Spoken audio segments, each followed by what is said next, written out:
Morning, everyone. I hope you are well. Hope you had a lovely bank holiday and probably a windy night last night. Today's learning is dedicated in memory of Bahami Bas Aryeh Paul Casimir, Yirmiyahu Yechia ben Moshe Eliezer, Shlomo Yechia ben Moshe Eliezer, Ben Sion ben Yitzchak, Ari ben Shimon, Leah Bas Faivo, Avraham Mordechai ben Moshe Katna, as well as Roiza Bas Shlomo Borovic, Hannah Bas Esther Kovezi, Gershon ben Tzvi Tobin, Chaya Sora Bas Sephora Merton, wish all their families long life. So we were discussing the concept of Shemitah, the idea of a sabbatical, the idea that the land lays fallow for a year. In other words, 6 years you're told to work the land. And we're talking about the land of Israel, not the land of Uganda, the real promised land. And then after that, the 7th year is meant to be a year of rest for the land.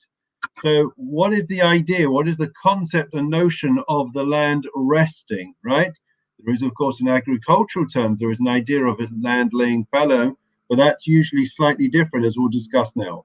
Rab Breuer expressed the concept of Shemitah. He said that he discussed it in terms of the sovereignty of God. In other words, for 6 years, a person may feel and think and lure themselves into a delusional sense of grandeur and ownership, that they're the ones that are masters of their own destiny. It's my field. I own it. I can do what I want. I'm in control. Comes along the Shemitah, comes along the year of the 7th year, the year which is we call the Shabbaton, the year of rest, like the Shabbos, right? And the idea is that we hand back, as it were, that field to the Almighty. We say the land also has to have a Shabbos, it also has to have a rest, and therefore we are recognizing God's sovereignty over the land, and more importantly, God's sovereignty over our lives. That's idea number one. The second idea is that it is a great equalizer in a society which has different classes. So therefore, for the 6 years, you may well find that you have, rich and poor people are differentiated by the land and the property that they have. When it comes to Shemitah, everyone is the same. And I can tell you, it's an extraordinary experience if ever you are in Israel in a sabbatical year, in a Shemitah year, and anyone that's keeping the Shemitah year, make sure they're keeping the Shemitah year. We did it. We wandered onto one of the fields of one of the farmers. We met one of the Shemitah farmers, and he took us he drove us, he escorted us to his vineyards. He wasn't allowed to harvest them, and then we could pick whatever we wanted because it became ownerless during the 7th year. So therefore, it is a great equalizer between the rich and poor in the Shemitah year. And the third idea which is stated about the Shemitah year, there are many, is the idea of 6 years you work and the 7th year, which is going to lay fallow, the sabbatical year, is that it teaches us the rules of living in Israel. In other words, Israel is a different country to every other country. The rules are different. It runs differently, right? It is miraculous, and therefore, even in the sense of its own nature, in terms of cause and effect, in the way that things grow, it is miraculous. Not for nothing did Israel create an oasis in the desert, right? A blooming desert, a blooming oasis in a desert, and therefore that is the reminder. Therefore, the sanctity of the land, right? Is in the land itself, right? It is the promised land. It is a holy land. We tithe from the produce. So therefore, the Shemitah is also a reminder that this land has to rest on the seventh being the Shabbos, and therefore it reminds us that the rules of this land, the purpose of the land, is different to everywhere else. And we know from our sages that when the Jewish people, did not keep the Shemitah, did not keep the sabbatical year, then they were exiled, right? We were sent into exile precisely because of the Shemitah year, because it was seen as a punishment if you don't treat the land in the correct way, right, with the necessary sanctity, right? Recognizing it is sacrosanct, then you are going to lose out. So those are some of the ideas which are contained in Shemitah, in the idea of having this sabbatical, this year when the land lays fallow. But what does it do for the farmers, friends? What does it do for a farmer who is not able to make any profits, who's not able to harvest it? And I've got to tell you, when you get walked around, and if ever you are in the sabbatical year, we can try and arrange it. But when you walk around and you see these vineyards, these fields, and you see that the farmers are not touching them, they're doing nothing to them for a whole year, you are in absolute awe. We always give the analogy, and the awe, of course, is the faith that they have. To go a whole year without harvesting means their livelihood, their parnasa is hit tremendously, right? And that they do because of their faith in God, right? That they're meant to keep the Torah. Now, there's always, many of us would say, if I said to you, do you have faith in God? And you'd say, yeah, we also have faith in God. And we always bring the story of Billy and the wheelbarrow, who was a great tightrope walker, was able to walk across the canyon, and he was able to even do it pushing a wheelbarrow.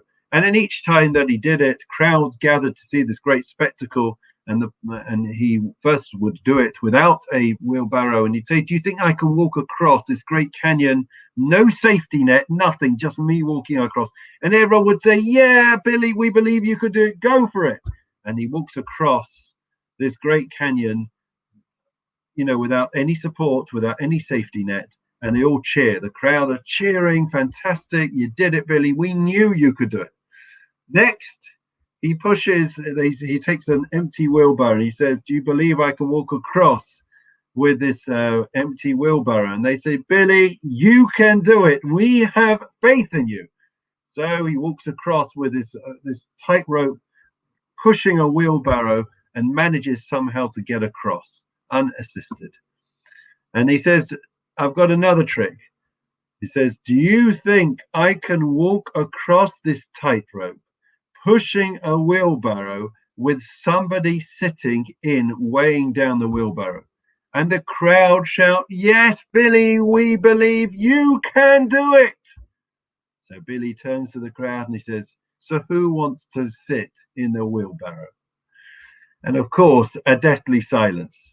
So it's all very well and good us speaking about faith and saying and affirming our faith time and again, but really we don't know the true extent of our faith until we try it out. It's like me, I decided to get back into running. I would say get back in. I think that's a bit of an exaggeration, or my kids are saying so. So, you say, yeah, I'm going to run, 5 miles today. I'm going to do the circuit, go up Bittersea, come back down. And then, of course, you start out. And once you start out, you're after a few hundred meters at best, you are panting for breath. And that is, it's all well and good in theory, right? Stating that you have these principles, that you have these virtues, but it's another thing when they are in practice. And really, in terms of sabbatical, it's all about trust, about bitochen. Now, the question which we want to deal with tomorrow is, what is the difference between having faith in someone or something and having trust? What's the difference between faith and trust? Anyone got any ideas? Let me know, right? If you say, I've got tremendous faith in you, I have faith in David. Do I trust him? If I have faith, do I trust? If I trust, do I have faith? Are they the same? Do they overlap? Are they different? Answers on a postcard. Looking forward to seeing you tomorrow. And with that, we're going to wrap things up for today. So, the Lord is my shepherd, I shall not want. He causes me to lie down in green pastures. He leads me beside still waters. He restores my soul. He leads me in a path of righteousness for his name's sake. Even as I walk in the valley of death, I will fear no evil, for you are with me. Your rod and your staff, they comfort me. You set a table before me in the presence of my adversaries. You anointed my head with oil. My cup overflows. May only goodness and kindness pursue me all the days of my life. Now I will dwell in the house of the Lord for the length of days. Memorial prayer. Adon Alamim Zachaves Nishmos Ami Bas Ari Paul Kazmi Ram Yochi ben Moshe Eliezer Shlomo Yechia ben Moshe Eliezer Ben Sion Ben Yitzchak Ari ben Shimon Leah Bas Bible Avram Mordechai ben Moshe Katner, as well as the Yortzites. For today, Raisa Bas Shlomo ben Robert Chana Bas Esther Gershon ben Tzvi Shalach Lielaman Begalin Toim Menucha Sam Lachim Velrachamim Yasivim V'Seisakon Apav Liolamim V'Yisrael Zechais Nishmasam Adonai Nachlasam V'Yanuchu B'Shlam Shkavam V'Namar Amen. Long life wishes to all Refuah Shlema prayer. Misha Berchav Sein Rabbi Soviyako Moshe Aaron David Shlomo Yivarech Rapes Achaylim Bavo Shanim Spalim Bavo Rambus Kazak Kadosh Baruch Hu Yimalei Ra'im Rachim Aleichem Lachmon Lefosam Bishlach Lev V'Shlim Shemaim L'Cholim V'Besof Shacha Yisrael Refuah Sanev Shfuah Zagov Hashavag Zmakarev V'Namar Amen. Have a great day, everyone. Looking forward to seeing you tomorrow. Great programs we are about to release. Look out for them coming your way very soon.